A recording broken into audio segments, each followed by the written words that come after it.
Chapter 9. Proving Love's Strength. The following days tested Hiro in ways he hadn't expected. Though Bora and Yuna were warm toward him, Riku's cold gaze never wavered. Hiro felt like an intruder at every meal, every conversation. Even the forest, with its lush greenery and calming whispers, seemed weighed down by tension. But Hiro refused to give up. He spent hours exploring the edges of the village, learning more about the spirits that called it home. He helped Yuna gather herbs, listened to Bora's stories of the forest's history, and even repaired small wooden shrines that had been worn by time. Still, the unease between him and Riku lingered, a shadow that Hiro couldn't shake.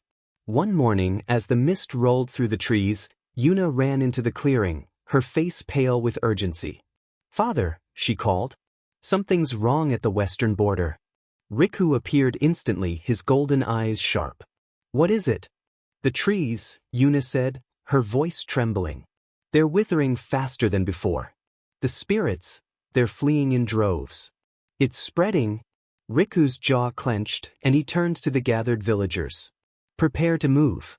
If the corruption reaches the heart of the forest, we won't be able to stop it." "Wait." Hiro stepped forward, his heart pounding. "There has to be something we can do. We can't just run." Riku's eyes narrowed. "And what would you know of this, human? This is not your fight." "It is my fight," Hiro said, his voice steady despite the fear twisting in his chest. "The forest brought me here for a reason. Let me help." Riku scoffed. "You think you can undo what your kind has done? This poison in the earth is the result of human greed. It's far beyond anything you could fix." "Father, stop," Ryu said, stepping between them. "We can't keep blaming Hiro for things he hasn't done. He's trying to help." "And what would you have us do, Ryu?" Riku snapped. "Trust him with the safety of our home? Of our family?" "Yes," Ryu said firmly. "Because I trust him. And if you don't, then I'll face this corruption myself." A gasp rippled through the gathered spirits. Bora stepped forward, her expression filled with worry. "Ryuno, the corruption is dangerous. You can't fight it alone." "I won't be alone," Ryu said, glancing at Hiro. "We'll do it together." Hiro felt a surge of gratitude and determination. "I'll do whatever it takes," he said, meeting Ryu's gaze. Riku looked at them both, his face a mask of frustration and fear. After a tense moment, he spoke. "Fine. If you want to risk your lives, so be it.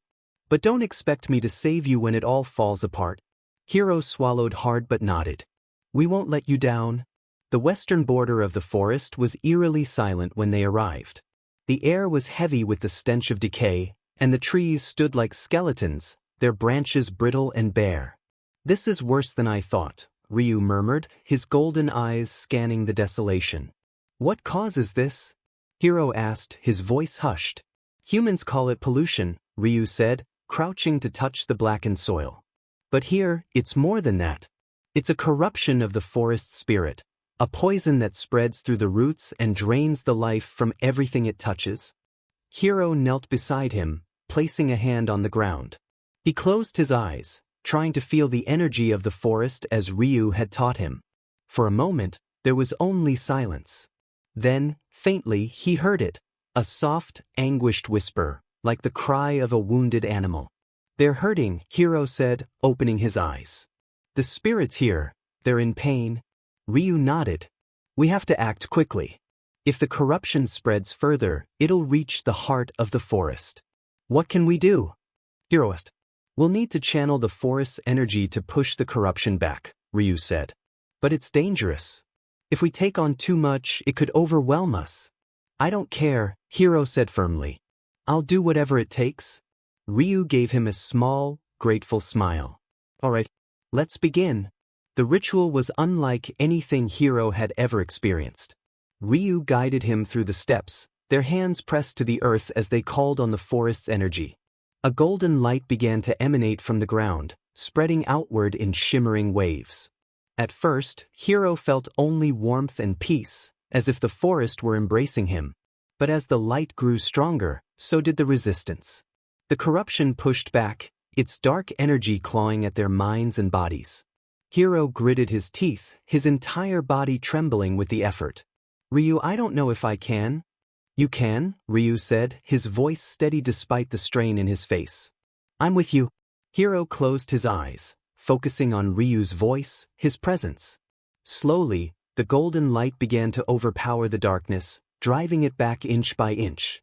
Finally, with a final surge of energy, the corruption shattered, retreating like a shadow before the dawn. Hiro collapsed onto the ground, gasping for air. Beside him, Ryu sank to his knees, his face pale but triumphant. We did it, Ryu said, his voice barely above a whisper. Hiro looked up at him, a smile breaking through his exhaustion. We did.